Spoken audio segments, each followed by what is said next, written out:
पहले जमाने की औरतें अगर अपने बच्चों को बद्दुआ भी देती थी तो उसमें भी दुआ निकलती थी।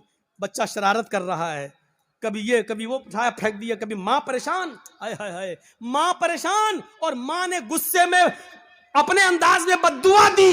लेकिन आप इसको बद्दुआ नहीं कह सकते हो। जब देखा कि बच्चा बहुत शरारत कर रहा है तो बद्दुआ देते हुए कहा, अल्लाह तुझे काबे का इमाम बना दे। गुस्से में बद्दुआ भी दी तो उसमें भी दुआ छलक रही थी। यानी उस जमाने की औरतों को गुस्से में भी ऐसी बद्दुआएं नहीं मालूम थी कि जो बच्चों की जिंदगी तबाह कर दे। हमारी माओ की जबान से क्या निकलता, कुत्ते मर जाओ, परेशान करके रख दिया।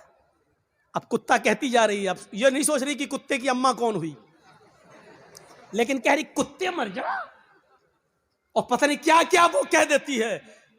एक बच्चा शरारत कर रहा है और जब तंग आ गई मां तो गुस्से में रोते हुए कहती, चल अल्लाह करे तुझे काबे का इमाम बना दे। और पता नहीं कौन सी घड़ी में ये दुआ निकली और अर्श वाले ने इसको कबूल फरमाई, और वो बच्चा फिर काबे का इमाम बनकर निकला।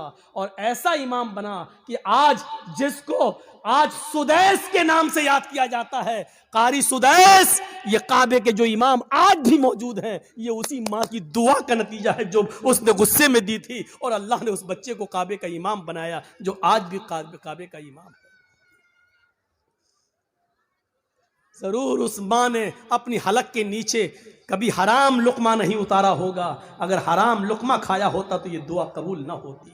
जरूर उस माँ की रगों में हलाल खून दौड़ रहा था, और हलाल खून दौड़ने की दुआ का नतीजा था कि वो बच्चा काबे का इमाम बना। अगर आप चाहती हो कि तो हमारे बच्चे इब्न तैमिया बने, हमारे बच्चे सनाउल्लाह हमरसरी बने, हमारे बच्चे इब्न क़य्यिम बने, इब्नुल जौज़ी बने, हमारे बच्चे अहमद इब्न हंबल बने, हमारे बच्चे इमाम मालिक की तरह बने, तो आए मेरी माँ बहनों, तुम्हें अपनी रगों में हलाल खून दौड़ाना पड़ेगा, हलाल रोजी खाना पड़ेगी, रिज़्क़ हलाल का एहतिमाम करना होगा। आधी रोटी सही लेकिन हलाल, भूखा सो जाना गवारा है लेकिन हराम लुकमा खाना गवारा ना हो, तब तुम्हारे कोख से पैदा होने वाले बच्चे इब्न तैमिया बनेंगे, इब्न क़य्यिम बनेंगे, सनाउल्लाह बनेंगे, इमाम मालिक बनेंगे, अहमद इब्न हंबल बनेंगे, तब बनेंगे। सब कुछ खाती रहो और कहो कि अल्लाह हमारे बच्चे को काबे का इमाम बना दे, नहीं हो सकता है। ये तल्ख जुमले तुम्हें सुनना पड़ेंगे।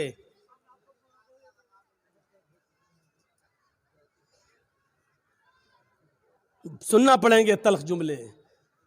तसव्वुर करो क्या था वो जज्बा। सुमैया शर्मगाह में नेजा दाखिल, हाथ पीछे से बंधे, और फिर भी इस हालत में क्या दुआ कर रही है। आप ये नहीं कहोगे आपका बेटा हॉस्पिटल में भर्ती है, वेंटिलेटर पर रखा हुआ है, या कोई बाप वेंटिलेटर पर रखा है, आप हमारे पास आएंगे, जर्जीज साहब महलदार पाड़ा में आए, जुमे का खुतबा देना है, आप पर्ची लेके आएंगे, मौलाना साहब जुमे के खुतबे में के बाद हमारे अब्बू के लिए दुआ कर दीजिए, अल्लाह उनको शिफाए कामिला अता फरमाए। ऐसे मौके पर भी आपको इस दुआ की फिक्र होगी कि हमारे अब्बू के लिए दुआ कर दो कि अल्लाह उनको शिफा दे, लेकिन इस मौके पर दुआ ये नहीं होगी कि अल्लाह रब्बुल आलमीन से ये दुआ कीजिए कि मेरे बाप का खातिमा ईमान पर हो, वो इस दुनिया से जाए तो गुनाहों से पाको साफ जाए, अल्लाह मेरे बाप को गुनाहों से तौबा करने की तौफीक अता फरमा। ये दुआ आप नहीं करवाएंगे मस्जिद के इमाम से और जर्जीज साहब से, आप दुआ ये करवाएंगे कि कहो अल्लाह ताला उनको शिफाए कामिला और आजिला अता फरमाए। मैं ये नहीं कह रहा हूं कि ये दुआ करना गलत है, जायज है, लेकिन सुनो हजरत सुमैया ने उस मौके पर ये नहीं कहा अल्लाह मेरी हिफाजत फरमा, अल्लाह इसने नेजा मारा है तू मुझे शिफा दे, अल्लाह मेरी शर्मगाह में जो जख्म हो गया है उसको ठीक कर दे। उसने ये दुआ नहीं की, उसने दुआ ये की या रब्बी सब्बित कदमैया अला दीनिक, अल्लाह अपने दीन पर, अल्लाह ईमान पर मेरे कदम को साबित रख दे, अल्लाह ऐसा ना हो कि इसकी तकलीफें मुझसे मेरा ईमान छीन ले। ये क्या चीज थी? ये ईमान था, ये ईमान था। ये कौन सा जज्बा था? आइए जरा मुझे इस जज्बे की तरफ लेकर चलिए और बताइए ये कौन सा जज्बा था कि हजरत इब्राहीम अलैहिस्सलातु वस्सलाम को हुक्म होता है कि अपनी बीवी हाजरा को और छोटे बच्चे इस्माइल को बियाबान जंगल में छोड़कर चले आओ। इब्राहिम अलैहिस्सलाम अपनी बीवी हाजरा को और उस बच्चे को लेकर जा रहे हैं। उस वक्त तक बीवी को पता नहीं कि ये मुझे लेके कहां जा रहे हैं। मेरा शौहर है, जहां जा रहा है मैं भी जाऊंगी। मेरा शौहर है, मुझे उनके साथ चलना है। मेरे पति है, मुझे उनके साथ जाना है। चंद दिनों के सफर के बाद एक बियाबान जंगल आ जाता है। उस बियाबान जंगल के अंदर अपनी बीवी को छोड़ देते हैं, अपने बच्चे को छोड़ देते हैं। हाजरा को उसी जंगल में छोड़ दिया। इस्माइल जो अभी अपनी मां का दूध पीते हैं, उसी जंगल के अंदर छोड़ दिया। थोड़ी देर बैठते हैं, सस्ताते हैं और फिर वहां से जाने लगते हैं। इस मंजर पर जरा गौर कीजिए मेरे साथियों, ये मंजर हमें कुछ और बताता है। उस बियाबान जंगल में छोड़ दिया। आज जिस जंगल को हम मीना के नाम से जानते हैं, मीना की वादी के नाम से जानते हैं, उस जंगल में छोड़ दिया है। आपको पहले उसकी एक कंडीशन बता दें, आप यहां से कलियाचक तक जाएंगे, जगह जगह पर आपको बिजली के पोल मिलेंगे, जगह जगह पर आपको बिजली के खंबे मिलेंगे, आप रोशनी पाएंगे और सीधे कलियाचक पहुंच जाएंगे। लेकिन उस जमाने में बिजली के खंबे नहीं लगे हैं। दिन में भी साए साए बीत रही है। इब्राहिम अलैहिस्सलाम ने, हाजरा ने उस जंगल में दाएं बाएं देखा। बड़े बड़े दरख्त तो लगे हैं, लेकिन दरख्तों पर एक चिड़िया भी नजर नहीं आ रही है। चिड़िया कैसे नजर आएगी? क्योंकि दूर दूर तक पानी का पता नहीं है, पानी का नामो निशान नहीं है। चिड़िया भी ऐसे दरख्तों पर अपने नेस्ट, अपने घोंसले बनाती हैं जहां आसपास पानी हो, वो पानी पी सके और अपने बच्चों के लिए अपनी चोंच में पानी खींच कर लाकर अपने बच्चों को पिला सके। जब जंगल में दूर दूर तक पानी नहीं, तो जंगल में एक भी चिड़िया, एक भी परिंदा भी नहीं दिखाई दे रहा है। सोचो, ऐसे बियाबान जंगल में हुक्म होता है कि यहीं अपनी बीवी को छोड़ दो। हजरत इब्राहिम थोड़ी देर बैठते हैं, फिर वहां से चलने लगते हैं। हाजरा ने देखा कि इब्राहिम जा रहे हैं। यहां तो कोई दुकान भी नहीं कि कोई सौदा लेने जा रहे हो। यहां तो दूर तक कोई सब्जी फरोश भी नहीं दिख रहा है कि जिससे सब्जी खरीदने जा रहे हो। जब उनको जाते हुए देखती हैं, अपने बच्चे को जमीन पर लिटाती है, जमीन पर, और पीछे पीछे चल के कहती हैं, कहां जा रहे हो? इब्राहिम अलैहिस्सलाम ने इस जुमले का जवाब नहीं दिया। कहां जा रहे हो? कुछ नहीं बोला, सीधे और आगे बढ़ते हैं। बीवी ने कहा, रे मैं पूछ रही हूं कहां जा रहे हो? इब्राहिम अलैहिस्सलाम ने अभी भी जवाब नहीं दिया। इब्राहिम अलैहिस्सलाम सीधे चले चले जा रहे हैं, पीछे मुड़कर देखने का नाम नहीं लेते। न बीवी को देख रहे, न बच्चे को देख रहे हैं, चले चले जा रहे हैं। हाजरा ने अब पीछे से उनका दामन थामा, पीछे से उनका कुर्ता पकड़ा, पीछे से उनका दामन पकड़कर खींचा और खींच कर कहा, मैं कुछ पूछ रही हूं कि कहां जा रहे हो? हजरत इब्राहिम अलैहिस्सलाम ने ऐसे अपनी बीवी का हाथ पकड़ा और उसको यूं पकड़ के झटक दिया और आगे बढ़ने लगे। तब बीवी चीख कर कहती है, आ इब्राहिम, कुछ तो बोलो, क्या मैंने आपकी बीवी होकर आपकी कोई नाफरमानी की है? हक की रिफाकत को अदा करने में मुझसे कोई गुस्ताखी हुई है? मियां बीवी के जो हुकूक होते हैं उसमें कोई हमसे कमी हुई है? खिदमत में कोई कमी हुई है? आपकी सेवा में कुछ कमी हुई है? मुझसे कोई लग़्ज़िश हुई है जो इस बियाबान जंगल में मुझे और इस बच्चे को अकेले छोड़ के जा रहे हो? इब्राहिम अलैहिस्सलातु वस्सलाम की आंखों में आंसू आ गए, लेकिन आंसुओं को जमीन पर नहीं गिरने दिया। आंखें चढ़ा ली, नजरें आसमान पे डाली और आंखों से गिरने वाले आंसुओं को आंखों ही में पी गए। उसका एक कतरा भी जमीन पर नहीं गिरने दिया। फिर इसका भी जवाब नहीं दिया, आगे बढ़ते गए। जब इसका भी जवाब नहीं मिला तो हाजरा एक जुमला कहती है, ऐ इब्राहिम जा रहे हो तो जाओ, लेकिन ये बताओ कि कब आओगे। इब्राहिम अलैहिस्सलाम के पास इस बात का भी जवाब नहीं, कुछ नहीं बोल रहे हैं। आगे बढ़ते चले जा रहे हैं, खुशी खुशी लाए, अच्छी बातें करते हुए लाए, बीवी से प्यार भरी बातें करते हुए लाए, लेकिन जब जंगल में छोड़ा तो ऐसे पीठ फेर ली जैसे ये मेरी बीवी ही ना हो।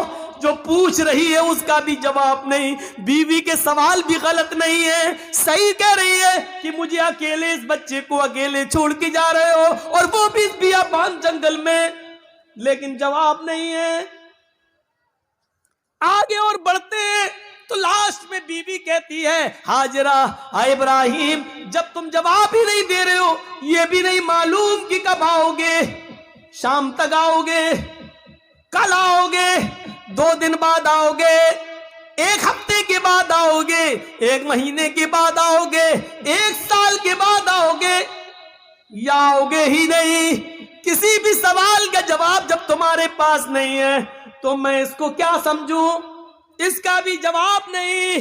कहती हैं, आ इब्राहिम मैं आपकी बीवी हूं, मैं आपकी अमानत हूं, पता नहीं आप कब आए, अपनी इस अमानत को किसके हवाले करके जा रहे हैं, ये तो बता दो।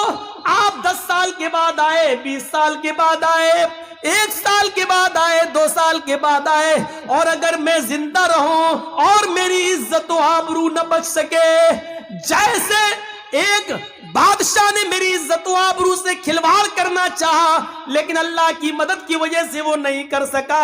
आए वो अगरचे सारा थी, दूसरी बीवी थी, और उसके बदले में फिर उसने हमें भी दे दिया एक लौंडी की शक्ल में, जिसको आपने अपनी बीवी बना लिया।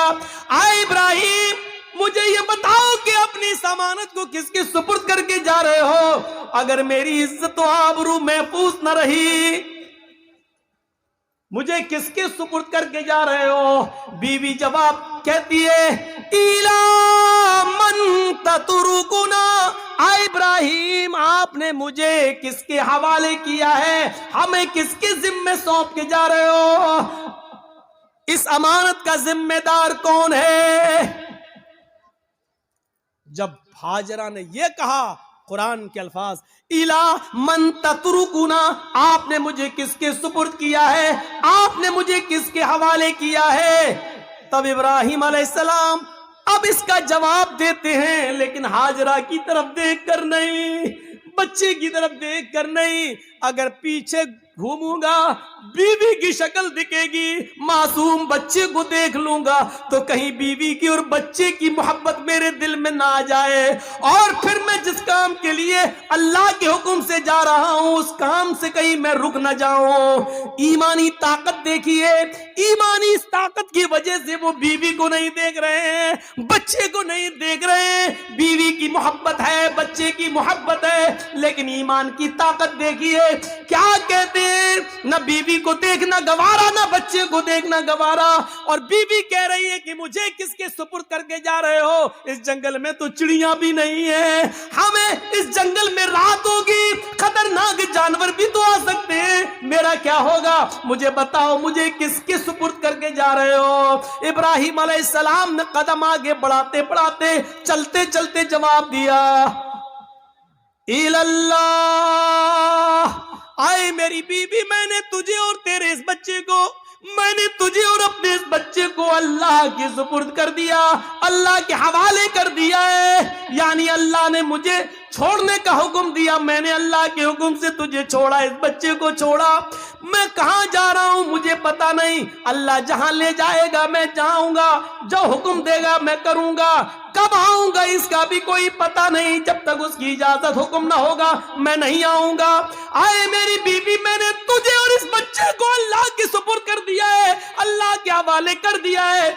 अब इब्राहिम अलैहिस्सलाम की बीवी का भी जवाब सुनो। जब देख लिया कि मेरे शौहर ने मुझे अल्लाह के सुपुर्द कर दिया, तो उसके ईमान की कैफियत देखो। अब हाजरा के अंदर भी अल्लाह का नाम सुनकर जो ईमान पैदा हुआ, जो ईमानी ताकत आई, अब उस जंगल के खतरों से नहीं डर रही है, उस बियाबान जंगल से नहीं डर रही है, उस जंगल के अंदर रात में कितने खतरनाक जानवर आएंगे उनसे नहीं डर रही है। इब्राहिम से कहती है, जब आपने मुझे अल्लाह के सुपुर्द कर दिया, अल्लाह के हवाले कर दिया, जाइए, अब आपको रुकने की जरूरत नहीं है। इज़न ला युज़िउदल्लाहु अबदा। आ इब्राहिम, मेरी तरफ से और बच्चे की तरफ से बेफिक्र हो जाइए, चिंता मत करिए, घबराइए नहीं, अल्लाह हमको जाये नहीं करेगा, अल्लाह हमको बर्बाद नहीं करेगा, अल्लाह हमारा नुकसान नहीं करेगा, क्योंकि आपने मुझे अल्लाह के हवाले कर दिया है, अल्लाह के सुपुर्द कर दिया है। ये होती है ईमान की ताकत, जो आज हमारे अंदर नहीं है। ये ईमान जब हमारे अंदर नहीं है तो जिल्लत तो आएगी, रुसवाई तो आएगी। अल्लाह ने इसी ईमान के बारे में कहा था, वला तहनु वला तहज़नु व अंतुमुल अअलौना इन कुंतुम मोमिनीन। हम इज्जत देंगे, बुलंदी देंगे, लेकिन ईमान पहले पैदा करो अपने अंदर, मोमिन बनकर दिखाओ। हाजरा ने मोमिना बनकर दिखाया, इब्राहिम ने मोमिन बनकर दिखाया, तो अल्लाह की मदद भी आई और बुलंदी भी मिली। अब देखो अल्लाह की मदद कैसे आती है, जब ईमान इनके अंदर पैदा हो गया। इब्राहिम ने अपने ईमान का हक अदा किया, हाजरा ने भी ईमान का हक अदा किया। अभी तक पीछे पीछे दौड़ रही थी कि बताओ मेरा क्या होगा। लास्ट में कहती है कि मुझे किसके सुपुर्द करके जा रहे हो, जवाब मिला अल्लाह के। फिर हट जाती है और कहती अब जाओ, हमारे और बच्चे की तरफ से बेफिक्र हो जाना, अल्लाह ने जो हुक्म दिया उसको करिए, अल्लाह हमें जाये नहीं करेगा, अल्लाह हमें बर्बाद नहीं करेगा। वो उस बियाबान जंगल में रुक जाती है, उसी जंगल में रहने लगती है। गौर करो कि उस जंगल में 2 या 3 दिन के लिए ही पानी था, 2 या 3 दिन के लिए सत्तू था, इसके अलावा हाजरा के पास कुछ नहीं था। सत्तू खत्म हो जाते हैं, पानी खत्म हो जाता है, कोई काफिला भी वहां से गुजरता नहीं है। क्यों कोई काफिला गुजरेगा, कोई बस्ती भी आबाद नहीं है, दूर दूर तक पानी का पता नहीं है। मैं मां हूं, 2-4 दिन भूखी प्यासी रह सकती हूँ, लेकिन ये मासूम बच्चा है जो मेरा दूध पीता है, जब मुझे कुछ मिलेगा नहीं तो दूध बनेगा कैसे। मैं खाऊंगी तो दूध बनेगा, जब दूध बनेगा तो बच्चा पिएगा। मैं प्यासी हूं, 2-4 दिन रह सकती हूं, लेकिन बच्चे को प्यासा कैसे रखा जा सके। गौर करो, तमाम शक्को शुबहात उस औरत के दिल में है, लेकिन अल्लाह पर भरोसा है, ईमान है अल्लाह की जात पर। अपने बच्चे को लिटाती है, कहती है चलो कोशिश करके देखती हूं पानी मिल जाए। दाएं देखा बाएं देखा, उसको कुछ नजर नहीं आ रहा था। सामने एक पहाड़ी नजर आई, उस पहाड़ी के ऊपर चढ़ जाती है, अपने बच्चे को जमीन पर छोड़ती है, उस पहाड़ी के करीब जाती है। उस पहाड़ी का नाम है सफा। उस पहाड़ी पे चढ़कर, ऊंचाई पे चढ़कर नीचे की तरफ देखती है। हम तो मस्जिद की छतों पे चढ़ के चांद को ऊपर की तरफ देखते हैं, ईद का बकरीद का चांद। वो ऊंचाई पर चढ़कर नीचे की तरफ देखती है, शायद इस पहाड़ी के नीचे कोई बस्ती रहती हो, कोई गांव हो, कोई अल्लाह के बंदे रहते हो, और मैं उनसे थोड़ा सा पानी मांग लूं बच्चे को पिलाने के लिए। वो जिस उम्मीद के साथ गई, उसकी उम्मीद पूरी नहीं हुई। पहाड़ी पे चढ़ के नीचे देखती है, लेकिन वहां कोई बस्ती नहीं है, कोई आबादी नहीं है, कोई गांव नहीं है। उसने उस बस्ती, उस पहाड़ी पे चढ़ के फिर घूम कर दूसरी तरफ देखती है कि उधर भी एक पहाड़ी नजर आ रही है। चले उस पहाड़ी के ऊपर चढ़ के देखे, शायद उधर पानी मिलता हो। या उस बस्ती के, उस पहाड़ी के नीचे कोई बस्ती आबाद हो, वो वहां से चलती है, कुछ देर रुक के चलती है, स्लो चलती है, और बच्चे की प्यास जब उसके दिमाग में आती है तो थोड़ा सा तेज दौड़ती है, तेज दौड़ती है, फिर थोड़ा सा स्लो होती है, वो 2-3 बार तेज दौड़ती है, 2-3 बार स्लो दौड़ती है, सफा से मरवा जाती है, लेकिन मरवा जाने के बाद भी उसको कोई बस्ती नजर नहीं आती। अब उसको मालूम है न सफा के नीचे कोई बस्ती है, न मरवा पहाड़ी के नीचे कोई बस्ती है, लेकिन बच्चे की प्यास जब देखती है तो बार बार जाती है, शायद कोई आने वाला आदमी मिल जाए, कोई काफिला मिल जाए, मैं किसी से पानी की चंद घूंट मांग कर बच्चे को पिला दूं। बच्चा अंगूठा अपने मुंह में रख के चूस रहा है। हदीस की किताबें कहती हैं सफा और मरवा के दौड़ दौड़ कर हाजरा ने 7 चक्कर लगा लिए। सफा से मरवा 1, मरवा से सफा 2, सफा से मरवा 3, मरवा से सफा 4, सफा से मरवा 5, मरवा से सफा 6, और फिर सफा से मरवा 7।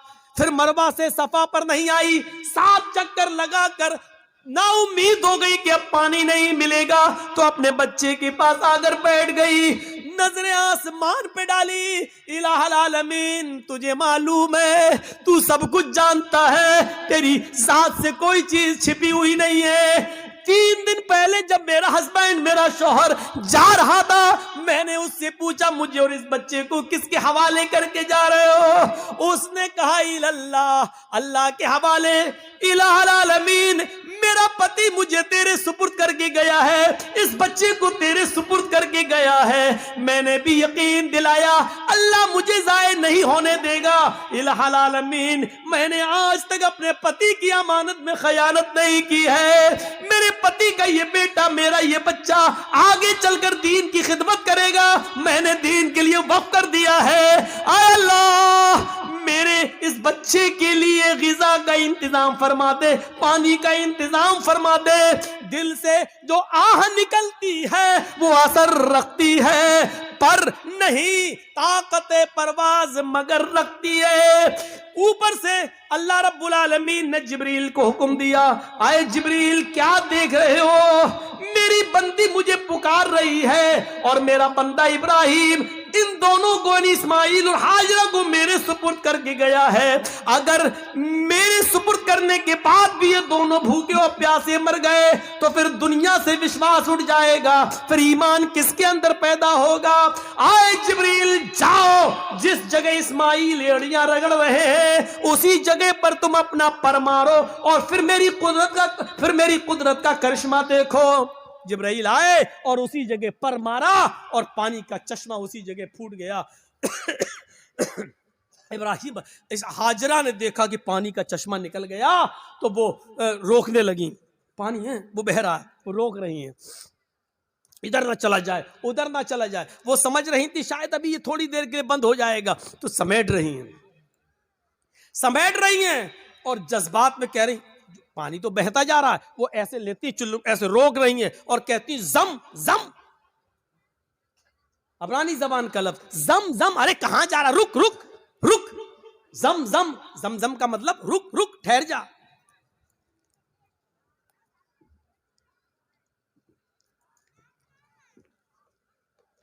ठहर जा, रुक जा, कहां जा रहा? रुक। ये जमजम का लफ्ज भी अल्लाह के रसूल को इतना पसंद आया कि आपने जमजम के लफ्ज को जमजम ही रहने दिया, इसके लिए कोई अरबी का लफ्ज इस्तेमाल नहीं किया। रुक रुक, पानी नहीं रुकता तो उन्होंने मुडेर बांध दी, वही मिट्टी से इकट्ठा करके ऐसे बनाती चली गई, मुडेर बांध दी।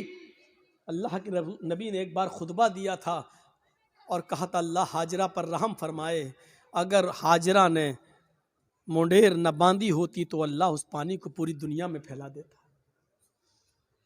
और जो चीज़ पूरी आम हो जाए तो उसकी कदर कम हो जाती है। आज देख रहे हो ना, हमारे मुल्क में भी बहुत से लोग एक पानी की पूजा करते हैं, गंगा जल, लेकिन चूंकि वो इतनी ज़्यादा तादाद में है कि अब उसकी कोई कदर नहीं रह गई है। बाकायदा गवर्नमेंट को गंगा की सफाई के लिए पैसा देना पड़ता है, और गंगा की सफाई की वजह से सरकारें बदल भी जाती हैं। इसने गंगा का ख्याल नहीं रखा है, और कभी कभी गंगा का नाम लेकर लोग वोट भी मांगते हैं।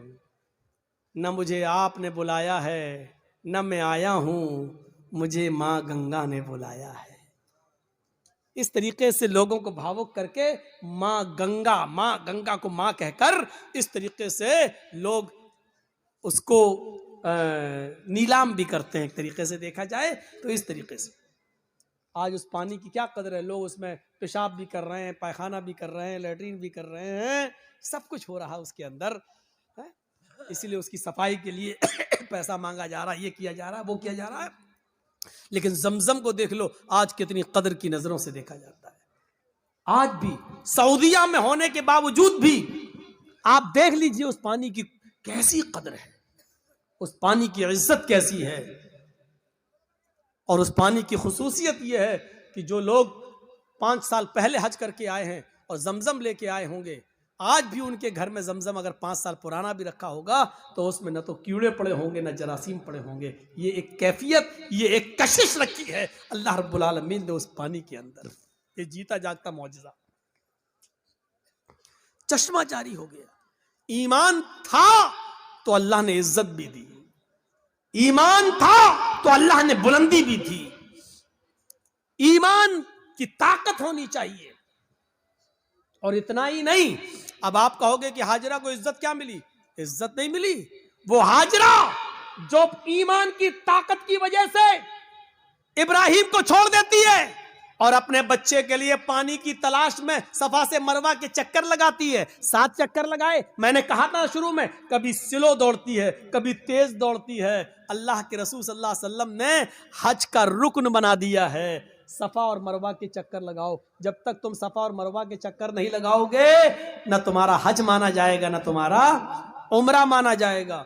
और औरतों के लिए तो खास कर दिया कि तुम तो सीना तान कर अकड़ कर तेज न दौड़ो क्योंकि तुम्हारी बेपर्दगी होगी। लेकिन हाजरा जहां जहां तेज दौड़ी थी और थोड़ा सा अकड़ के ऐसे दौड़ी थी, अल्लाह के नबी सल्लल्लाहु अलैहि वसल्लम ने मर्दों को हुक्म दे दिया कि जब भी वो सफा से मरवा और मरवा से सफा के चक्कर लगाएं तो जहां हाजरा तेज दौड़ी थी वहां उनको भी तेज दौड़ना है, जहां हाजरा स्लो हुई थी वहां तुम्हें भी स्लो होना है। और हाजरा ने जहां सीना निकाल कर दौड़ लगाई वहां तुम्हें भी थोड़ा सा सीना निकाला। अब इतना भी नहीं कि गामा पहलवान लगो है, तो जहां थोड़ा सा हल्का था सीना निकाल के चली थी तुम्हें भी उतना निकाल के चलना है। ये इज्जत दी अल्लाह ताला ने, ये ईमान की ताकत है। ईमान होगा, मोमिन होगे तो हम तुम्हें बुलंदी देंगे। इससे बड़ी एक औरत की इज्जत क्या होगी? किसी भी मजहब के अंदर औरत को यह इज्जत नहीं मिली। हाजरा ने जहां अपना कदम रखा, हर हाजी वहां अपना कदम रखता है। जहां हाजरा दौड़ी थी, हर हाजी को वहां दौड़ना पड़ता है। हाजरा ने जितने चक्कर लगाए, हर हाजी को उतने चक्कर लगाना पड़ते हैं। और हाजरा के नक्शे कदम को अल्लाह ने अपनी इबादत का एक हिस्सा बना लिया।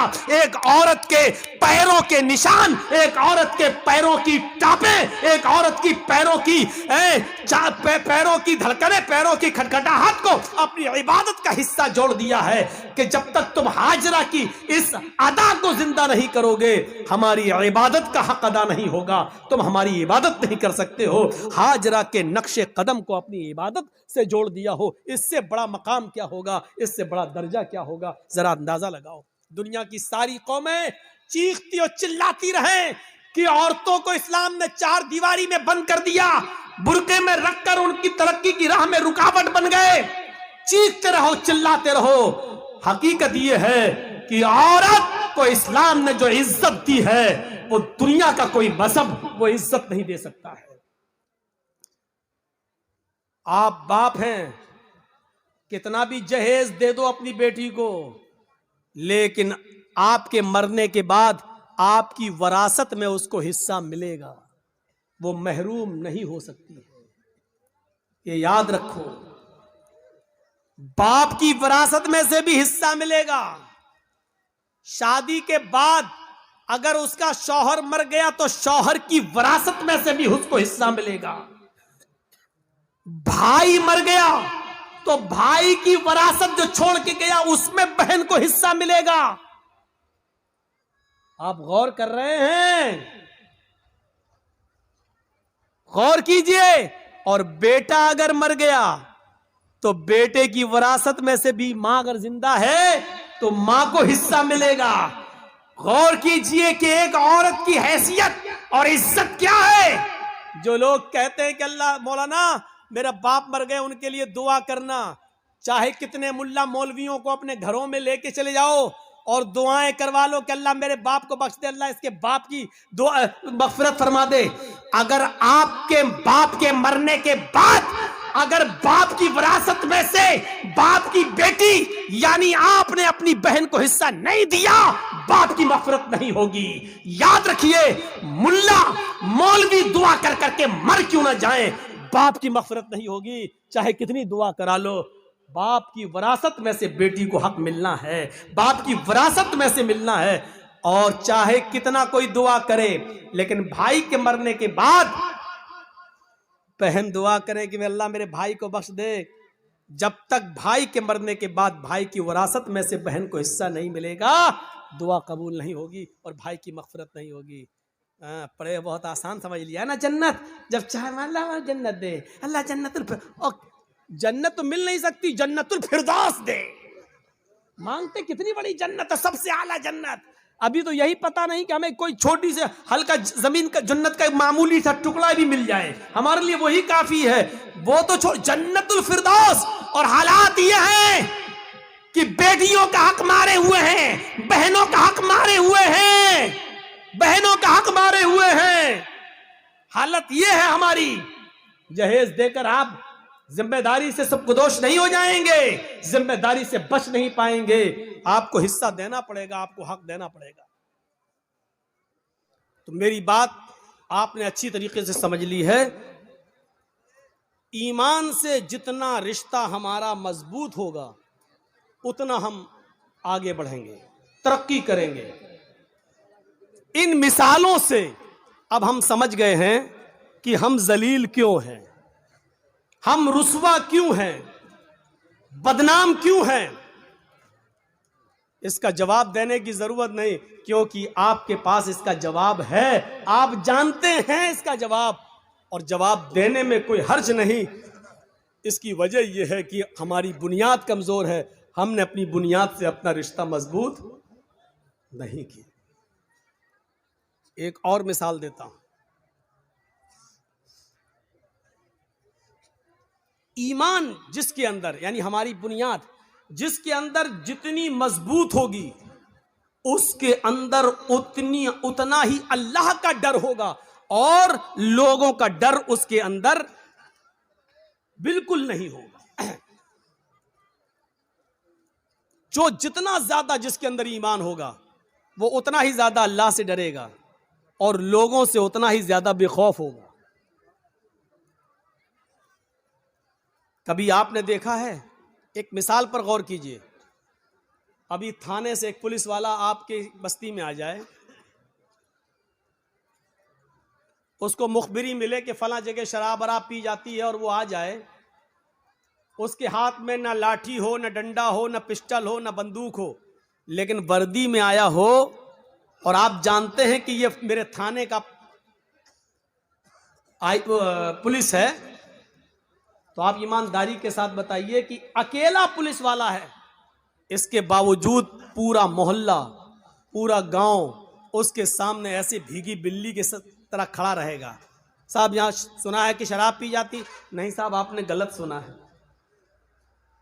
समझ लो। अगर मुझे पता चला और कोई पकड़ा गया तो बहुत अच्छा नहीं होगा, कानूनी कार्रवाई की जाएगी। वो अकेला पुलिस वाला पूरे गांव पर, पूरे मोहल्ले पर धौंस और धमकी देता चला जाता है, जबकि उसके पास न पिस्टल है, न बंदूक है, न राइफल है, न लाठी है, न डंडा है, लेकिन अकेला है, चीखता चला जा रहा है, चिल्लाता चला जा रहा है, और हम उसके सामने खड़े। जी जी जी, नहीं साहब, कोई बात होगी तो आपको जरूर इन्फॉर्म कर देंगे। अरे साहब, हम तो कानून का साथ देते हैं। अरे साहब, आप हाँ हाँ साहब साहब कहते चले जाएंगे। मैं पूछना चाहता हूं कि उस अकेले पुलिस वाले से पूरा गांव क्यों डरता है? या यूं कह लो कि पूरे गांव उस एक पुलिस वाले के सामने भीगी बिल्ली क्यों बना रहता है? मैं इसको यूं भी कह सकता हूं कि वो एक पुलिस वाला पूरे गांव वालों के सामने अपने आप को सबसे ताकतवर क्यों समझता है? क्या पूरे गांव के लोग उसके ऊपर टूट पड़ेंगे तो क्या वो सबका मुकाबला कर लेगा? नहीं कर पाएगा। लेकिन इसके बावजूद वो सबसे ज्यादा ताकतवर समझता अपने आप को। क्यों? क्योंकि वो जानता है कि मैं अकेले नहीं आया हूं, मैं सरकारी ड्यूटी पर हूं और मेरे साथ सरकार की मदद है। और गांव वाले भी ये समझते हैं ये अकेला है जरूर, लेकिन ये अकेला नहीं है। आया है अकेला, लेकिन अगर एक थप्पड़ भी इसको मार दिया तो पूरा गांव मेरा छावनी में तब्दील हो जाएगा। क्योंकि अगर उसने एक फोन कर दिया तो मेरे पूरे गांव पर छापा मार दिया जाएगा, छावनी में तब्दील। ये अकेला आया है, लेकिन अकेला है नहीं, सरकार की ताकत है इसके पास। सरकार की ताकत है मौलवी जर्जीज के पास। पूरे गांव के लिए अकेला काफी है, पूरा गांव डरता है। इसी तरीके से एक मोमिन हम आपको नहीं कह रहे हैं, हमें नहीं मालूम कि आप में कौन मोमिन है कौन नहीं है। हम मोमिन कह रहे हैं। ईमान की इतनी देर तक जो हमने बहस की है और बताया है, उस रोशनी में मोमिन, जो मोमिन होगा वो उसी तरीके से किसी से डरेगा नहीं। उसके साथ आप चाहे कुछ कर डालिए, वो डरेगा नहीं, क्योंकि वो जानता है कि मैं अकेले नहीं हूं, ईमान की ताकत है मेरे साथ, अल्लाह है मेरे साथ। जिसके अंदर जितनी ईमान, जितना होगा ईमान, वो उतना ही निडर होगा। लोगों से नहीं डरेगा, सिर्फ अल्लाह से डरेगा। क्योंकि एक पुलिस वाला अकेले जब नहीं डरता, ऐसे ही एक अकेला सच्चा मोमिन भी किसी से नहीं डरता, क्योंकि वो जानता है कि मेरे पास ईमान की ताकत है। और उसकी मिसाल दूं आपको, जंगे बद्र हो रही है, बद्र का मैदान गर्म है, सहाबा की तादाद है सिर्फ 313, और इसके मध्य मुकाबिल जो लश्कर है वो है 1000 से ज्यादा। आपको यह भी बता दूं कि उन 1000 लश्कर के पास, काफिरों के पास तीर भी हैं, तलवारें भी हैं, ढाल भी है, नेजा भी है, घोड़े भी हैं। वो सब नौजवान हैं, हट्टे खट्टे तंदुरुस्त हैं, और सारी चीजें आलाते हर्ब, जंग का हर सामान है उनके पास। और उनके मुकाबले में कितने हैं? 313। और ये 313 कौन है? जवान, बूढ़े और कुछ बच्चे जब मिलाए गए और इनकी गिनती तब जाकर होती है 313। और इन 313 लोगों के पास, इन 313 सहाबा के पास सिर्फ 2 घोड़े हैं। आलाते हर्ब का हाल यह है कि किसी के पास तीर है लेकिन छोड़ने के लिए कमान नहीं है, किसी के पास कमान है लेकिन छोड़ने के लिए तीर नहीं है, किसी के पास तलवार है लेकिन काफिरों के हमले से बचने के लिए ढाल नहीं है। वो तलवार चलाए लेकिन काफिर जब उस पर हमला करे तो अपना बचाव किससे करे? उसके पास ढाल नहीं है। अगर किसी के पास ढाल है तो चलाने के लिए तलवार नहीं है। फिर भी जंग है, लड़ रहे हैं। जरा आपने गौर किया है, ये कोई मुकाबला था कि एक तरफ 1000 से ज्यादा और एक तरफ 313। एक सहाबी के ऊपर 3 से ज्यादा लोग, और इसके पास एक चीज है तो दूसरी नहीं, और उनके पास सब कुछ है। कौन सी चीज है जो इन 313 सहाबा को उनके सामने लाकर खड़ा कर रही है और उनसे लड़ने पर मजबूर कर रही है? ये कौन सी चीज है? बताने की जरूरत नहीं, ये वही ईमान है। ये उसी ईमान की ताकत है। और ऐसी कंडीशन में अल्लाह के नबी सल्लल्लाहु अलैहि वसल्लम का सर सजदे में है जमीन पर। बद्र के मैदान में एक जानिब आपने अपनी पेशानी कच्ची जमीन पर रख दी है और सजदे में गिरे हुए हैं और ये दुआ कर रहे हैं सजदे में, अल्लाहुम्मा ला तुहलिक हाज़िहिल असाबा इन तहलिक हाज़िल असाबा लन तुअबद बअदल यौमि क़त्तु। आय अल्लाह, ये मुट्ठी भर जमात, ये मेरे चंद सहाबा, ये 10 साल मक्के की जिंदगी में मेरे दावत और तबलीग का नतीजा मदीना आने के बाद इन्होंने मजबूर किया है। ये मेरी 10 साल की, मैं 13 साल की, ये मेरी मक्के की मेहनत। आए मेरे परवरदिगार, मेरी 13 साल मक्के की मेहनत के बाद ये 313 लोग इस्लाम लाए हैं। यही मेरी जमा है, यही मेरी पूंजी है, यही मेरा सरमाया है, यही 13 साल की मेहनत का नतीजा है जो मैंने निचोड़ कर तेरे सामने पेश कर दिया। इलाहुल आलमीन, अगर ये 313 मुसलमान आज हलाक हो गए, मुझ पर ईमान लाने वाले मिट गए, ये 313 अगर आज खत्म हो गए, इन 313 को अगर आज बर्बाद कर दिया गया, इनको काफिरों ने अपने हमले में शिकस्त दे दी, अगर आज ये इस दुनिया से मिट गए, लन तुअबद बअदल यौम, आय अल्लाह, आज के बाद फिर कभी तेरी इबादत इस रूए जमीन पर नहीं होगी। आज के बाद फिर कोई अल्लाह अल्लाह कहने वाला ना होगा। आज के बाद फिर इस जमीन पर कभी सजदा न किया जाएगा। अल्लाहु अकबर की निदा आज के बाद नहीं आएगी। आय अल्लाह, अगर तू चाहता है कि कयामत की सुबह तक तेरा नाम, तेरा दीन बाकी रहे, तो इन 313 मुसलमानों की हिफाजत फरमा। ये मेरी 13 साल की मेहनत का नतीजा है। आय अल्लाह, तू इनकी हिफाजत फरमा।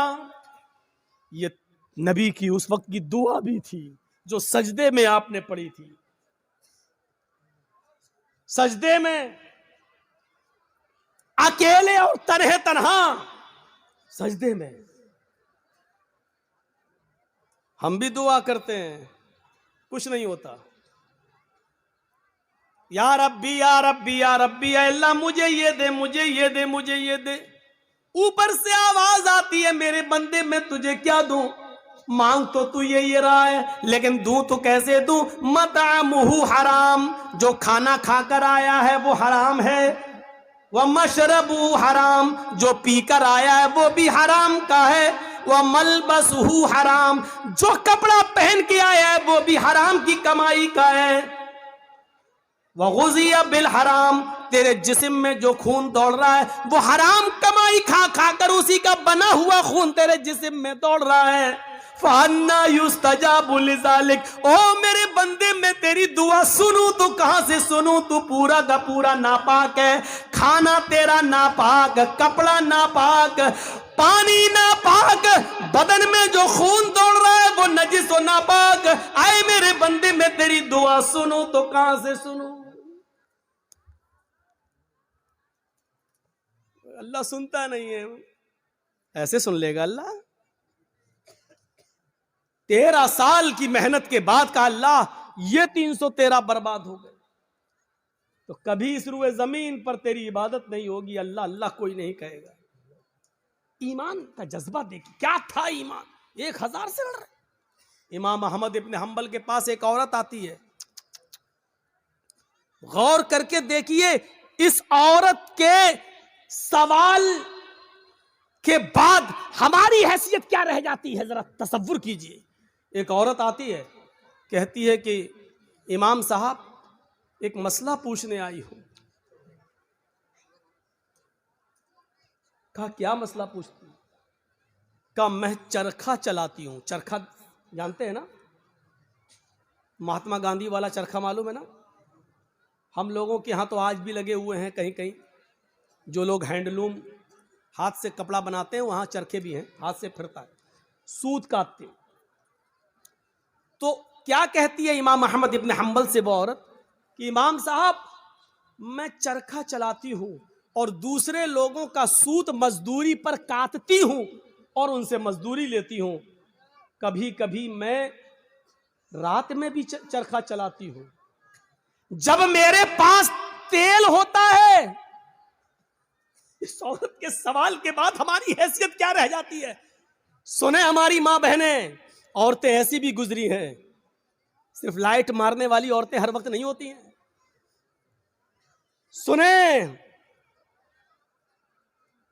इमाम साहब, मैं कभी कभी रात में भी चरखा चलाती हूं। जब मेरे पास चिराग जलाने के लिए तेल होता है तो मैं चिराग जलाकर उसकी रोशनी में चरखा चलाती हूं, सूत काटती हूं। इमाम अहमद इब्न हंबल फरमाते हैं अल्लाह तुम्हारी रोजी में बरकत दे, रिस्क में बरकत दे। कहा इमाम साहब कभी कभी चिराग में तेल नहीं होता हमारे पास, लेकिन हमारे पड़ोस में खुला हुआ आंगन है, हमारे पड़ोसी का खुला हुआ आंगन है। कभी कभी उस आंगन में रोज चिराग जलता है। वो मेरे पड़ोसी का चिराग है, लेकिन वो अपने घर में अपने आंगन में चलाता है और उस आंगन में उस चिराग की रोशनी कभी कभी मेरे घर पे आती है। अगर मैं उस रोशनी में चिराग जला सूत फिरा लूं, उस पड़ोसी की रोशनी में अगर मैं सूत फिराऊं, चरखा चलाऊं, तो उस पड़ोस की रोशनी से जो सूत में फिराऊं और उसकी कीमत में मैं अपने मालिक से लूं, तो यह कीमत मेरे लिए हलाल होगी या हराम होगी? क्या मैं उस रोशनी में जो चरखा चलाकर जो पैसा कमाऊं वो मेरे लिए जायज होगा या नाजायज होगा?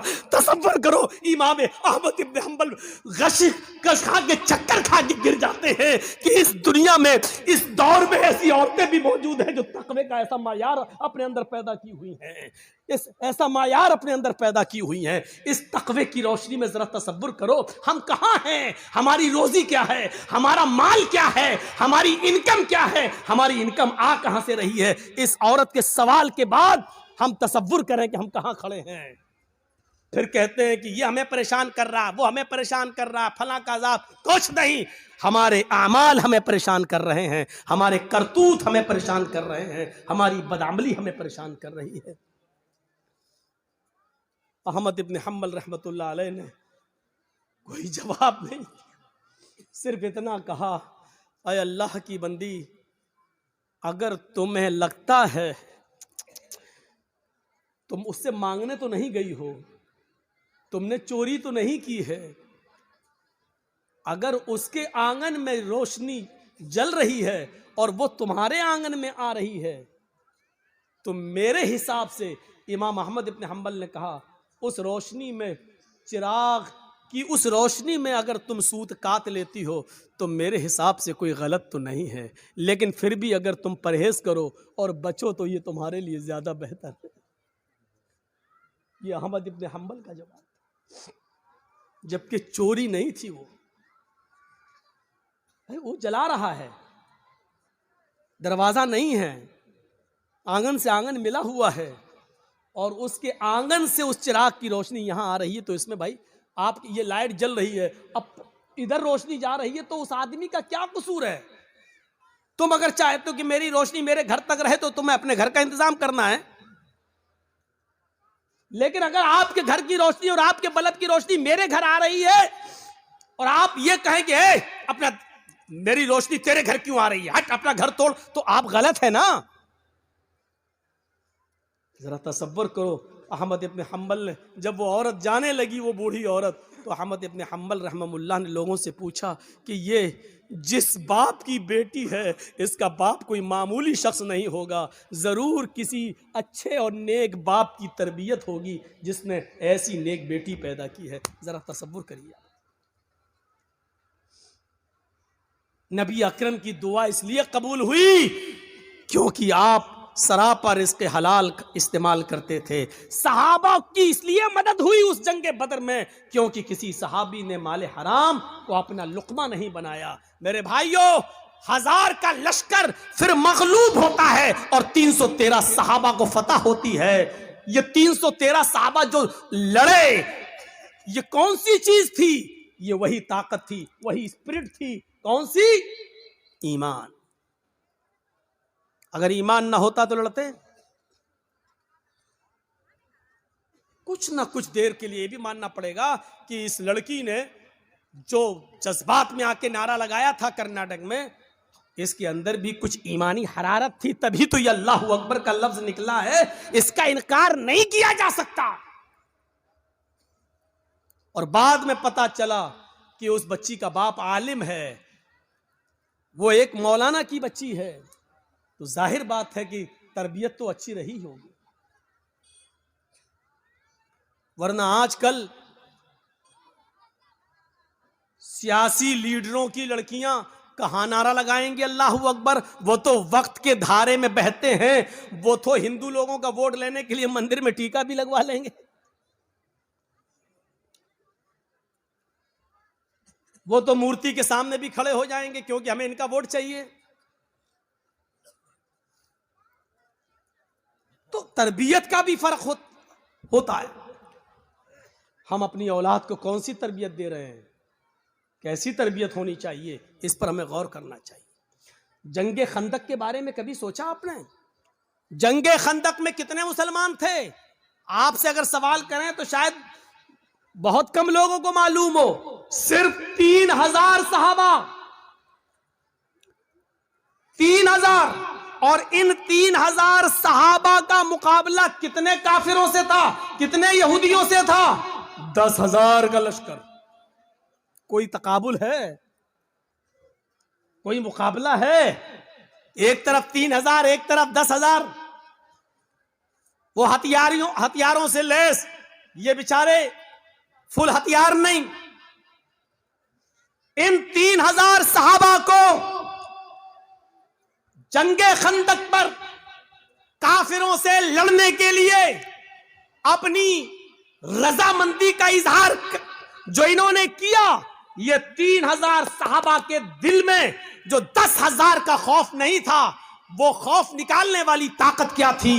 अगर आपसे सवाल करें तो मेरी इतनी तकरीर के बाद जो 1 घंटे से ज्यादा बोलते हुए मुझे हो गया, आप इस नतीजे पर पहुंच गए होंगे कि 3000 सहाबा जो 10,000 के मुकाबले में खड़े हुए हैं और लड़ रहे हैं, ये सिर्फ ईमान की ताकत थी। वो 10,000 से नहीं डर रहे हैं, वो सिर्फ ईमान की ताकत है। उनके दिलों में अगर डर है तो सिर्फ एक अल्लाह का डर है। वो किसी का खौफ उनके दिलों में मौजूद नहीं है। और जीते, उनको फतह हुई, उनको कामयाबी मिली। हम ये सारी चीजें भूल जाते हैं, हमें इस बात का एहसास नहीं होता है। भैया जल्दी निकल जाओ, बताओ ये कहां जा रहा होगा? इसकी तो शादी भी नहीं हुई है, कहां भाग रहा है?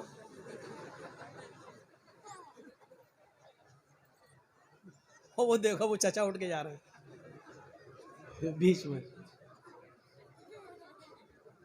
बीच में जब कोई उठता है तो मुझे पता नहीं क्यों इतना डर लगता है। एक बार हैदराबाद में प्रोग्राम कर रहा था ना, तो बीच में एक आदमी उठ गया, तो मुझे पता नहीं उठा, पेशाब करता है, सीधे आया, मेरा माइक पकड़ के और माइक वाइक फेंक दिया उठा के। और फिर उसके बाद अंडे चले, टमाटर चले, जूते चले, चप्पल चली। तो उस दिन से एक दहशत तो होती है ना, फिर बीच में उठ रहा कि फिर कोई खड़ा ना हो जाए। तो वो उस दिन से ये है बस भाई, जिसको उठना हुआ करे वो पीछे बैठा करे, जब चाहे तब निकल जाए। जो आदमी आगे बैठते हैं उनको मालूम है ना उनको कितनी बार पेशाब आता है, ज्यादा आता तो पीछे बैठो। और मेरी तकरीर हो रही है, पता नहीं पेशाब क्यों नहीं रोक पाते हैं आप लोग। लोग तो दिल की धड़कनें रोक लेते हैं। एक बार डॉक्टर के पास गया, डॉक्टर मेरा, हमने कहा डॉक्टर साहब जरा वो देख लीजिए मेरा पल्स। बोला नहीं नहीं तुम्हारा तो हाई होगा। हमने कहा अरे देख लीजिए डॉक्टर साहब, उसके बाद दवा। लेकिन आप, मैं मान नहीं सकता, हमें वो थर्मामीटर लगाने की जरूरत ही नहीं है। आपका पल्स देखना ही नहीं है, आपका वो क्या बोलते हैं उसको, बीपी, वो आपका हाई होगा, वो कुछ बड़ा ही होगा, नीचे नहीं हो सकता है। मैंने कहा डॉक्टर साहब सुन पड़ रहे हैं, हाथ पैर जरा कपकपी सी हो रही है। कहता कि जब आपकी तकलीफ सुन के हम लोगों के लेवल हाई हो जाते हैं, हम लोगों का बीपी हाई हो जाता है, तो आपका कैसे लो हो सकता है। उसने चेक नहीं किया, अल्लाह की कसम चेक नहीं किया, ऐसी दवा दी। बोला आपका नहीं करेंगे, हमें कसम है हम भी नहीं करेंगे आपका, और नहीं किया। पता नहीं, वो देखो बेचारे, देखो अब क्या करेंगे घर जाकर। अच्छा, जितना बोलते हैं उतना और लोग उठते हैं। थोड़ी देर बैठ जाओ भाई, थोड़ी देर बैठ जाओ। अब उनको क्या बोले हम,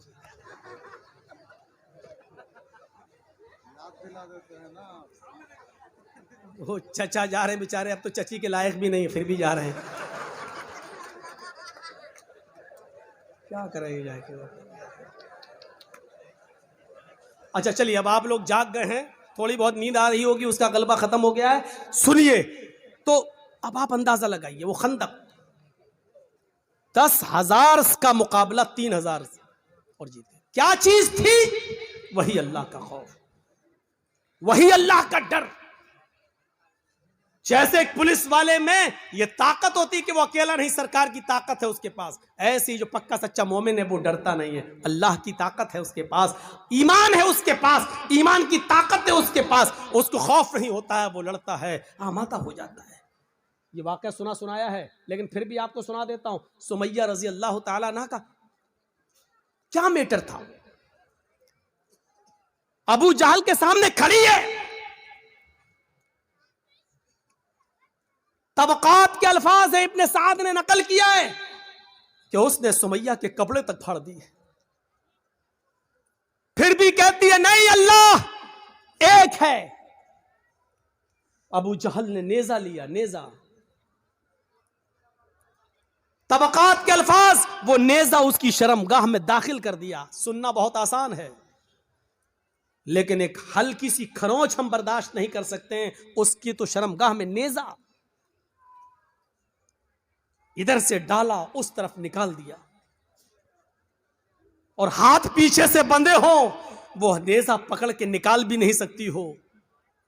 और ऐसी कंडीशन में भी देखिए ईमान की ताकत क्या, वो ये नहीं कह रही अल्लाह मेरी हिफाजत फरमा, अल्लाह मुझे बचा ले इस दुश्मन से, ये नहीं कह रही है। उसकी जबान से जो जुमले निकलते हैं वो जुमले ये, या रब्बी सब्बित कदमैया अला दीनिक, ऐ अल्लाह इसकी दी हुई सजाओं पर मेरे कदमों को साबित रखना, मेरे ईमान पर, कहीं इसकी सजाएं मुझसे मेरा ईमान न छीन ले। जान जा रही जाए, रूह निकलती निकल जाए, लेकिन ईमान, मेरी आखिरी हालत में ईमान ना निकल जाए। कहीं ऐसा ना हो कि इसकी दी हुई तकलीफें मैं झुक जाऊं और इसकी बात मान लूं और ईमान से हाथ धो बैठूं, ऐसा ना हो कहीं। सब्बित कदमैया अला दीनिक, ऐ अल्लाह अपने दीन पर, अपने इस ईमान पर मेरे दिल को साबित कदम रखना, मेरे कदम को साबित रखना, मैं बहकने ना पाऊं, ईमान मुझसे न छीन लिया जाए। ये दुआ उसके मुंह से निकलती है। हम लोग तो जलसा खत्म होने के बाद कहते हैं अल्लाह जब तक जिंदा रखना ईमान पर, इस्लाम पे रखना, और जब खात्मा हो तो ईमान पर हमारा खात्मा फरमाना। हो गई तकरीर, खत्म, जाओ। अब 1 साल के बाद जब जर्जी साहब आएंगे तब तक आप इस्लाम पे अमल करेंगे, कोई मर गया तो वो ईमान पर उसका खात्मा हुआ है। हमने सब कुछ दुआओं को ही समझ लिया है। सहाबा किराम सब कुछ करने के बाद दुआ करते थे। अल्लाह के रसूल पहले अल्लाह पर भरोसा किए, 313 लोगों को निकाल के लाए। 313 सहाबा ने अपनी जिंदगी अपनी हथेली पर रख ली, सर पे कफन बांध लिया कि अब घर लौट के नहीं जाना है। 1000 का लश्कर सामने, अब अल्लाह के नबी दुआ कर रहे कि अल्लाह अगर ये 313 मिट गए तो कभी जिंदगी में तेरा नाम लेने वाला कोई नहीं होगा। अब ये तू सोच ले, ऐ मेरे परवरदिगार, इनको जिंदा रखना है या नहीं। अगर तुझे अपनी इबादत बाकी रखना है तो हमारी हिफाजत फरमा, अगर अपनी इबादत बाकी नहीं रखना है तो हम मरते हैं मर जाएं, कोई परवाह नहीं। मेरे भाइयों तसव्वुर करो, हमने क्या किया अपने आप को। बस हराम खाते जा रहे हो कि अल्लाह में हराम खाने से बचा ले।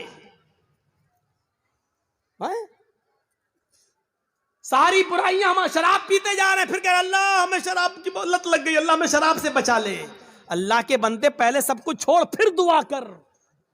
अल्लाह के बंदे पहले हराम छोड़ और हलाल खा और उसके बाद दुआ करके अल्लाह मुझे अब जो हलाल खाया है इसी पर कायम रखना, अल्लाह हराम का लुक्मा मेरे हलक के नीचे ना उतरने पाए। अब दुआ करो, हराम खाते जाओ और दुआ करो अल्लाह हराम से बचा ले। शराब पीते रहो और दुआ करो अल्लाह शराब से बचा ले। बेपर्दगी के साथ हमारी माँ बहन बेटियां निकलती रहो और दुआ करे अल्लाह हमें पर्दा करने की तौफीक अता फरमा। जिंदगी में नहीं मिलेगी ऐसी तौफीक। इन्नल्लाह ला युगय्यिरु मा बिक़ौमिन हत्ता युगय्यिरु मा बिअनफुसिहिम। अल्लाह किसी कौम की हालत उस वक्त तक नहीं बदलता जब तक कि कोई कौम अपनी हालत को खुद बदलने की फिक्र नहीं करती है। पहले हमें चेंज होना पड़ेगा, पहले हमें बदलना पड़ेगा। बैठिए আপনারা বসুন, একদম কেউ দাঁড়াবেন না।